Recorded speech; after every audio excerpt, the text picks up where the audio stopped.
लेकिन देखिए महेंद्र जी, एक बात तो आपने भी कही ना कि माता प्रसाद पांडे को आगे करके ब्राह्मण चेहरा तो पूर्वांचल में अखिलेश की कोशिश है। मैं आता नेक्स्ट राउंड में आता और ये मैं कुबूल जी से पूछूंगा तब, लेकिन कहीं ना कहीं ब्राह्मण वर्सेस तो दिखाई देगा। गोरखपुर मंडल में एक सीट जीती सपा, इतना अच्छा प्रदर्शन, जो हारे तो कहां हारे, गोरखपुर मंडल में हारे।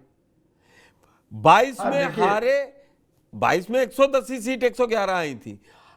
पूर्वांचल में कहां पटकनी खाए अखिलेश यादव, गोरखपुर में, जहां सिर्फ 22 में से 6 सीटें आई। वो उस पे मैं आता। ये मैं वही बात, देखिए मैं वही बात कह रहा था, बस एक चीज ऐड करूंगा। जिस क्षेत्र से माता प्रसाद पांडे आते हैं, डुमरियागंज, जी जो लोकसभा क्षेत्र है, जी, जहां पे अभी भीष्म हरिशंकर शंकर तिवारी लड़े थे। के, हाँ, लड़े थे, और जगदम्बिका पाल से उन्होंने से उनकी हार हुई थी। शिकस्त हुई। और पूरी तरीके से जो है माता प्रसाद पांडे का उनको समर्थन था। तो और वो सिद्धार्थनगर में आता है, वो गोरखपुर मंडल में नहीं आता है, वो बस्ती मंडल में आता है। जी तो लेकिन निश्चित रूप से देखिए, ये इसी से मैंने शुरुआत की कि इसको हम स्थानीय स्तर पे राजपूत और ब्राह्मणों के संघर्ष, वर्चस्व की लड़ाई न समझ के, इसको हमें बड़े परिप्रेक्ष्य में देखना चाहिए कि विपक्ष कोशिश कर रहा है कि इसको जो राज्य के स्तर पे, जो विधानसभा के स्तर पे किस तरीके से जो राज्य की राजनीति है, उसको प्रभावित किया जाए। आप जो वक्तव्य चला रहे थे, वो साफ बात हो रही थी कि जो है इस योगी आदित्यनाथ के शासनकाल में किस प्रकार से ब्राह्मणों के ऊपर अत्याचार हो रहा है। ये बार बार जो है ये मुद्दे उठाने की कोशिश की जाती है। और मैं बार बार आपके शो में कह चुका हूं कि विपक्ष ही नहीं, कुछ भारतीय जनता पार्टी के लोग भी और एक बहुत बड़ा बौद्धिक वर्ग कोशिश लगातार करता है कि योगी आदित्यनाथ को उस जातीय कटघरे में ही बांध के रखा जाए, उनके हिंदुत्व की जो छवि है उसको पीछे रखता है। जो आपने कहा कि पूर्वांचल में गोरखपुर मंडल में जो भारतीय जनता पार्टी अपनी साख बचाने में कामयाब रही, उसके पीछे वो योगी आदित्यनाथ का जो हिंदुत्व का जो एक स्वरूप है, उसके साथ ही जो इस क्षेत्र में उन्होंने विकास किया, जो लोग अपने आप को इस क्षेत्र में जोड़ते हैं उनसे, और जो एक एक उस पीठ से जो लोगों की श्रद्धा है, उसका नतीजा था कि बहुत जगहों पे बहुत से मतदाता ऐसे मिले जो न चाहते हुए भी काफी नाराजगी थी भारतीय जनता पार्टी के उम्मीदवारों से, लेकिन उसके बाद भी भारतीय जनता पार्टी को योगी आदित्यनाथ के नाम पे उन्होंने वोट दिया। तो ये उस जो एक उसका जो एक आप कहें कि अभी भी जो इंटैक्ट है पूर्वांचल में, आप योगी आदित्यनाथ की जो हिंदुत्व की छवि है, उनकी जो एक जो आप कहें कि जो एक बिना लाग लपेट के बोलने वाले एक जो ऐसे नेता की जो छवि है, जिस तरीके से आज देखिए विधानसभा में उन्होंने क्या कहा कि अगर नहीं सुधरेंगे तो भुगतेंगे, मतलब सीधे जो बात करते हैं, एकदम जो डायरेक्ट लोगों के नहीं, साथ कम्युनिकेट करने फिर की कोशिश करते हैं, हरशंकर तिवारी उसको की उसको पॉलिटिक्स भी काटने इसी की। लायक थी। हरशंकर तिवारी, जो सुनील जी ने बड़ा अच्छी तरीके से उसको कहा कि उस परिवार ने फिर वो सरेंडर नहीं किया। हाँ, एक बात और मैं करना चाहता हूं कि जो भी उस परिवार के खिलाफ जो केसेस हुए, वो ईडी के केसेस हैं, ईडी भी चल रहे और हैं, वो मैं वो जाता हूं, केंद्रीय, मैं हाँ वो कुबूल से पूछ केंद्रीय रहा था। एजेंसीज के केसेस हैं, न कि राज्य सरकार द्वारा जो है नए केसेस चालू किए गए हैं, जैसा एक बातचीत की जाती है। वो ईडी के ठीक, केसेस हैं। एक गंगोत्री फाइनेंशियल जो लिमिटेड कंपनी थी, उसको उसमें तो लेके कुछ जो इस समय कई और चेहरे भी आ जाएंगे गंगोत्री इंटरप्राइजेज में, जो अब सरकार में मंत्री हैं। कुबूल जी, पहली बात, अखिलेश के लिए ये विन विन सिचुएशन कुछ लोग कह रहे हैं कि भाई वो पीडीए लेके चल रहे हैं। कांग्रेस इस वक्त जो उनका कॉम्बिनेशन है बिल्कुल इंटैक्ट है। अगर इसमें ब्राह्मण जुड़ जाए, जो 12% से 14% के आसपास है, तो उनको तो हरशंकर तिवारी एक छोटी बात भी हो सकते हैं, लेकिन एक बड़ा मैसेज ये जाएगा कि वो ब्राह्मणों के लिए बात कर रहे हैं, जिसका महेंद्र जी ने भी कहा बड़े परिप्रेक्ष्य में देखना चाहिए।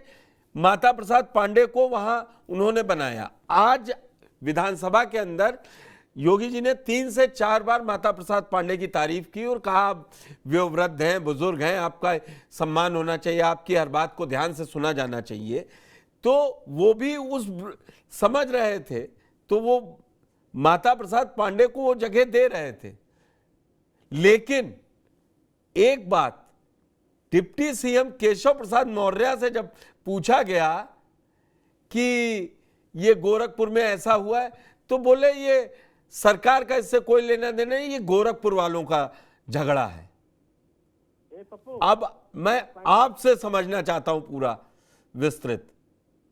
पहली बात तो दरअसल इस घटना को समझिए कि कैसे घटना होती है। पहले तो अभी महेंद्र जी ने उसको जो बताया है उस पूरे घटना को पहले समझिए।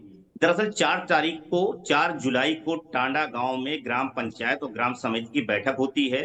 उस बैठक में ये बाकायदा प्रस्ताव पास किया जाता है कि हरिशंकर तिवारी की मूर्ति का अनावरण यहाँ किया जाएगा वो जमीन पे।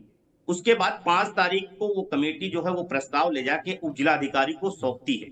बिल्कुल। अब देखिए उप जिलाधिकारी सौंपने के बाद उस पर कोई उप जिलाधिकारी एक्शन नहीं लेते हैं। अब उसके 8 दिन के बाद 13 तारीख को एक गांव से आपत्ति दर्ज कराई जाती है। फिर उसके बाद उस पर भी कोई बात नहीं होती है, सब कुछ काम है, क्योंकि वो आपत्ति होने के बाद भी अगर प्रशासन कोई जो है एक्शन नहीं लेता है या कोई स्टैंड नहीं लेता है तो गांव में ये लोगों ने समझा वहां पे काम हो रहा था। फिर जो है 29 तारीख को दोबारा से गांव समिति और ग्राम पंचायत के जो है प्रतिनिधि जाके फिर जिलाधिकारी से मिलते हैं, कहते हैं कि इस पे 31 तारीख को मतलब इस पे हम लोग वो कर रहे हैं, इस पे आपका स्टैंड। इस पे एक अपडेट कर दूं आपको, 21 जुलाई को राजा वशिष्ठ त्रिपाठी के नाम का व्यक्ति शिकायत दर्ज करवाता है और सबको एसएसपी सबको भेजता है। वो आप पूरी वही बात 21 तारीख को होता है, लेकिन वो जब प्रस्ताव के ले जाके जिलाधिकारी को सौंपते हैं वो तारीख 5 जुलाई होती है। 5 जुलाई से 21 जुलाई तक उप जिलाधिकारी उस पर किसी तरह का कोई भी कार्रवाई नहीं, कोई अनुमति नहीं। फिर 31 तारीख को जब 21 जुलाई को होता है उसके बाद 29 जुलाई को फिर ग्राम सभा के लोग मिलते हैं उप जिलाधिकारी से। उप जिलाधिकारी से 29 तारीख को मिलते हैं।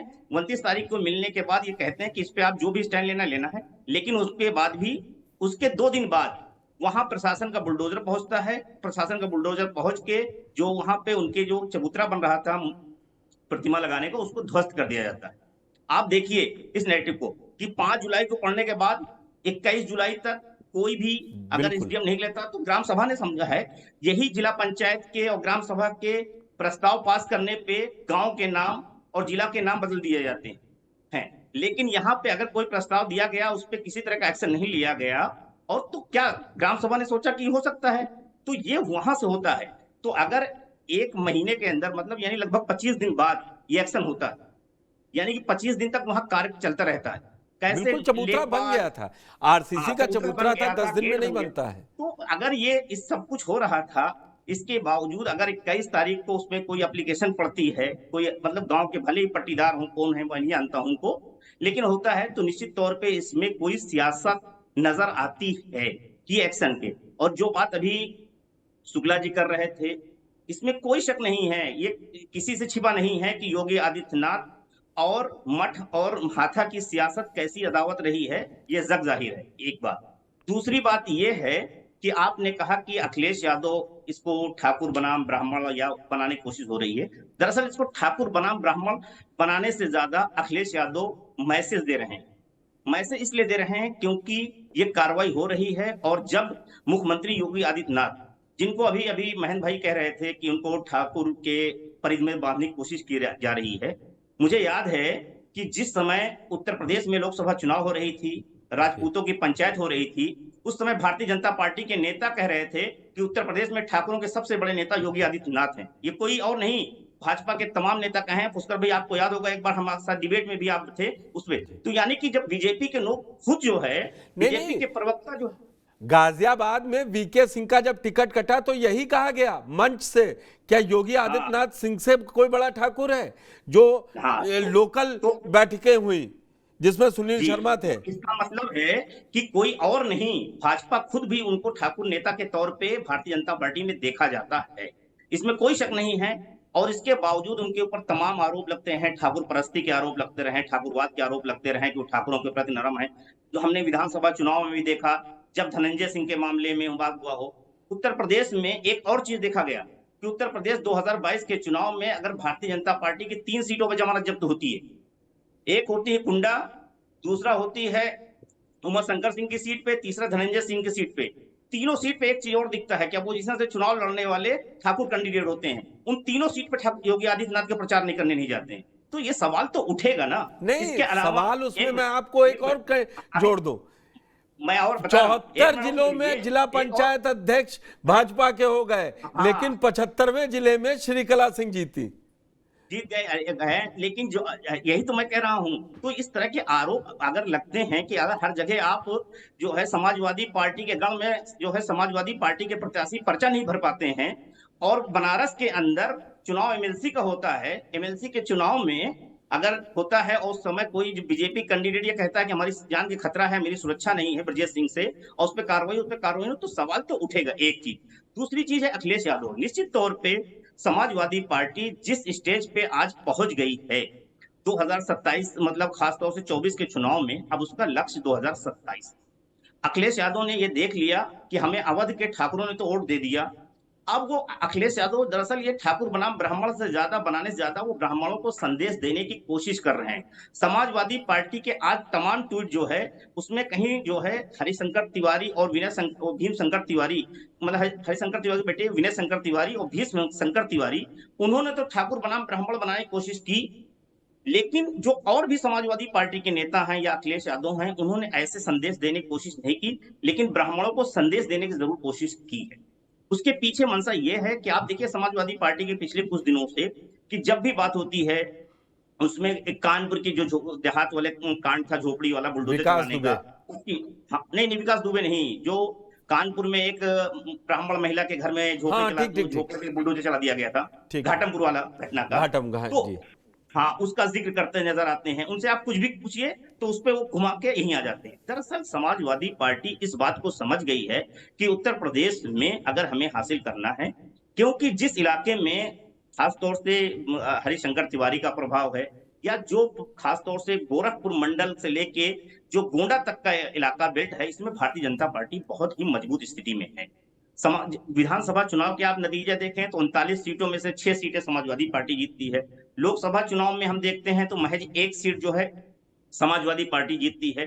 भारतीय जनता पार्टी पूरे उत्तर प्रदेश में हार जाती है, लेकिन इस इलाके में बेहतर प्रदर्शन करती है। अगर इस अखिलेश यादव की स्ट्रेटजी के इस इलाके में तो हमें कौन वोट हमारे साथ आ सकता है, तो उनको लगता है कि इस इलाके में ठाकुर ब्राह्मण बहुल संख्या है, अगर इसमें से हम ब्राह्मणों को कुछ वोट तोड़ ले जाते हैं, उनके साथ खड़े होके, उनके दुख दर्द और समर्थन में खड़े होके, तो कहीं ना कहीं उनको फायदा होगा। इसीलिए माता प्रसाद पांडे जो उसी इलाके से आते हैं, डुमरियागंज से हैं, खलीलाबाद से, तो वहां से उनको बनाते हैं नेता प्रतिपक्ष। समाजवादी पार्टी के इतिहास में पहली बार किसी सवर्ण को नेता प्रतिपक्ष बनाया जाता है, और उसमें भी ब्राह्मण समुदाय के से आने वाले माता प्रसाद पांडे को बनाया जाता है।